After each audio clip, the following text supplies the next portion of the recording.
ख़वातीन व हज़रात, ताख़ीर हुई ताख़ीर तो कुछ बाइस ताख़ीर भी था।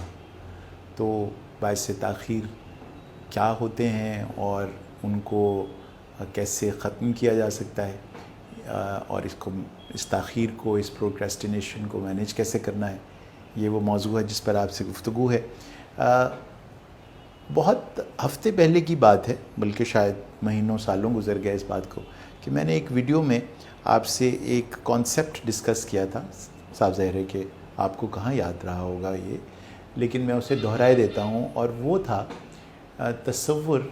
ये इंसानी ज़हन में 5 कैफ़ियतें ऐसी पैदा होती हैं जिनके बग़ैर उसका इंसान कहा जाना मुमकिन ही नहीं है। ये 5 उसे इंसान बनाते हैं।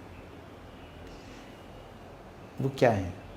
वो 5 चीज़ें थी: intent, thought, emotion, speech, action.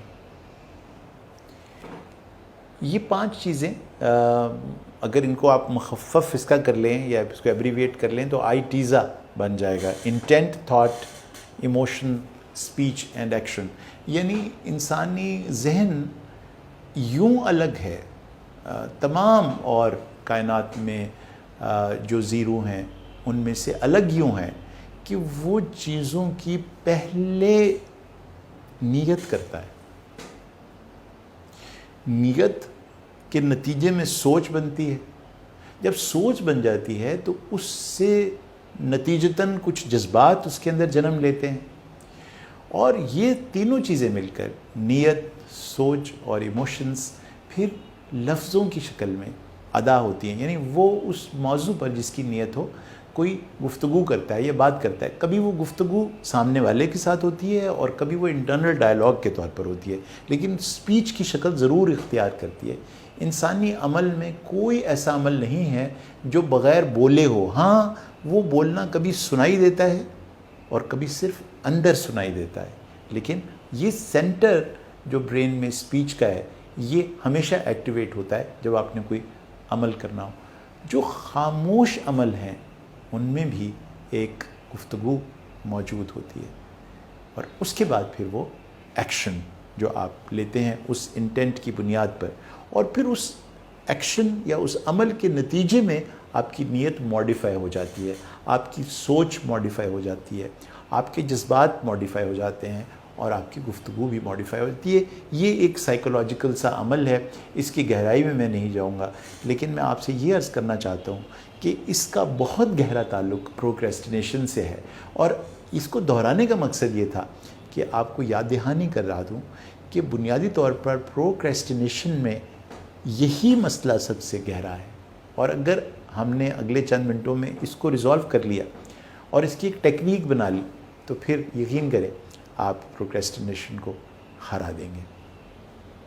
वो कैसे? देखिए, प्रोक्रेस्टिनेशन में होता है कि आप एक काम के बारे में जिसकी अंदर ताख़ीर कर रहे हैं, आप उसकी नीयत रखते हैं, आप उसे करना चाहते हैं, आप उसके बारे में सोचते भी हैं कि इसको कैसे करना है।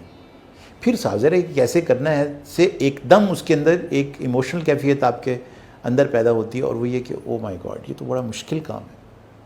तो एकदम दबाव की जज्बाती कैफियत पैदा होती है। ये कैसे पैदा हुई? क्योंकि आपने नीयत तो कर ली थी काम करने की, नीयत कर ली थी, सोच भी पैदा हो गई, नतीजतन जो जज्बात पैदा हुए वो दबाव वाले थे। वो कभी गुस्से की शक्ल में हुए, कभी वो किसी नासूदगी की शक्ल में हुए, कभी वो घबराहट की शक्ल में, कभी वो खौफ की शक्ल में। नतीजे का खौफ, डिसअप्रूवल का खौफ, फेल हो जाने का खौफ, जज किए जाने का खौफ। तो ये एक बहुत सेंट्रल सा पार्ट है इस सारी कैफियत में। यूँ भी इन 5 के बिल्कुल दिल में जज्बात रहते हैं, और यानी सेंटर में इंटेंट ऊपर, थॉट ऊपर, फिर इमोशंस, और फिर स्पीच और एक्शन इसके बाद में। ये जो बिल्कुल सेंटर में दिल है ना इसका, ये इमोशंस, इनकी मैं बात कर रहा हूँ आपसे। तो अगर ये नेगेटिव हों किसी चीज़ के बारे में, तो फिर इंसान गुफ्तगू तो करता है, लेकिन जो एक्शन करता है वो आम तौर पर ऐसा होता है जिसका उस इंटेंट से या उस नीयत से कोई ताल्लुक़ नहीं होता जो आपने उस काम को करने, उससे कम خوف پیدا کرنے والا یا کچھ پلیزنٹ احساس پیدا کرنے والا کام آپ پہلے کر لیتے ہیں تاکہ یہ جو جذبات پیدا ہوئے ہیں، منفی جذبات ہیں، یہ کم ہو جائیں آپ کے۔ تو آپ نے دیکھا کیا ہوا، یعنی کہ بنیادی طور پر ایک سپلٹ آ گیا، یعنی ایک توڑ پھوڑ آ گئی آپ کی نیت، آپ کی سوچ اور عمل کے درمیان۔ اور اس کا ویکسٹ لنک کیا ہے؟ آپ کے اندر پیدا ہونے والے دباؤ کے جذبات۔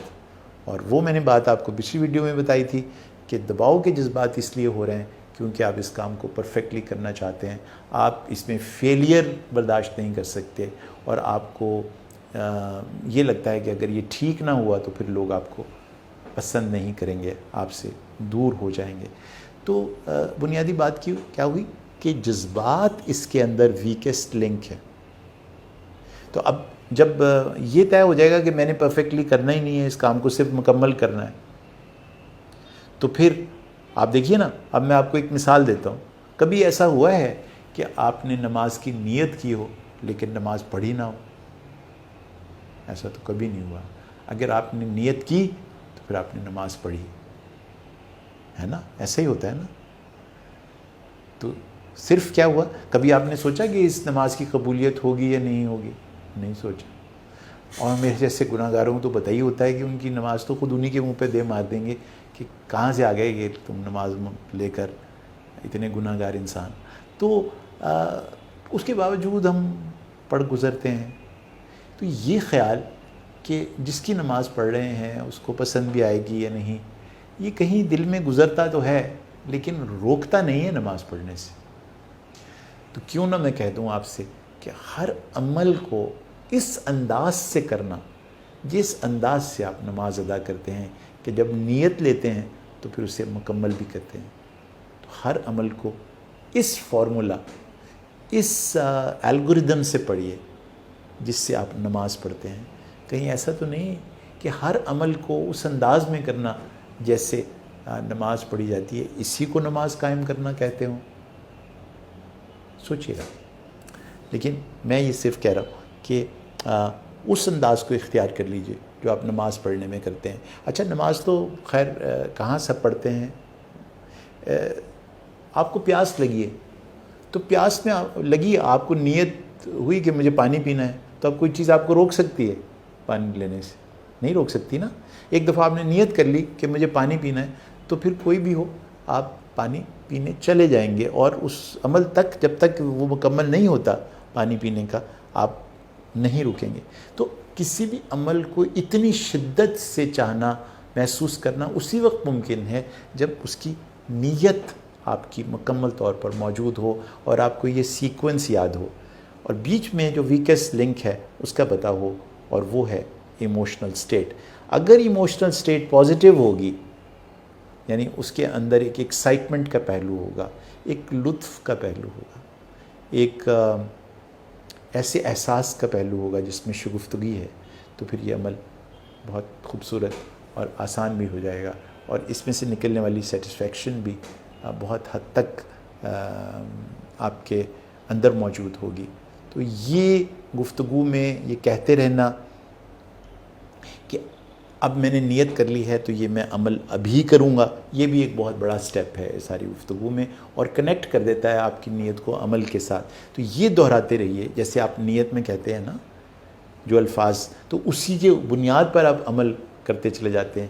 تو اپنے عمل میں اس گفتگو کے پارٹ کو بھی ایک ایفرمیشن کے طور پر ادا کیجیے کہ مجھے یہ کام یوں کرنا ہے، اور وہاں تو آپ یہ کہتے ہیں کہ اللہ کی قبولیت کے لیے ایسا کر رہا ہوں، اپنے نبی پاک صلی اللہ علیہ وسلم کی قبولیت کے لیے ایسے کر رہا ہوں، ان کی سنت میں یہ بات کر رہا ہوں۔